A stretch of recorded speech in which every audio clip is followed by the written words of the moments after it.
ক্ষমতাচ্যুত সাবেক প্রধানমন্ত্রী শেখ হাসিনার আশ্রয় দেয়াকে কেন্দ্র করে টানাপোড়েনের মধ্যে দিয়ে যাচ্ছে ভারতের সঙ্গে বাংলাদেশের সম্পর্ক।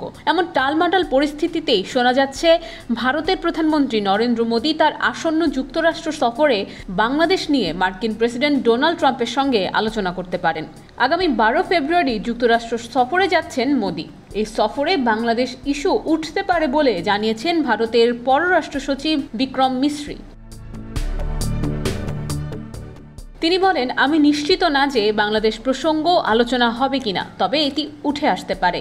আঞ্চলিক ও আন্তর্জাতিক পরিস্থিতি নিয়ে আলোচনা হবে, তবে কোনো বিশেষ বিষয় উঠে আসবে কিনা সে বিষয়ে কিছু বলা সম্ভব নয়। এদিকে ভারতীয় সংবাদ মাধ্যম সূত্র মতে মোদির মার্কিন সফরে বাংলাদেশের পাশাপাশি অন্যান্য গুরুত্বপূর্ণ বিষয় যেমন বাণিজ্য, প্রযুক্তিগত সহযোগিতা, প্রতিরক্ষা সম্পর্ক ও অভিবাসন নীতি নিয়ে আলোচনা হওয়ার সম্ভাবনা রয়েছে।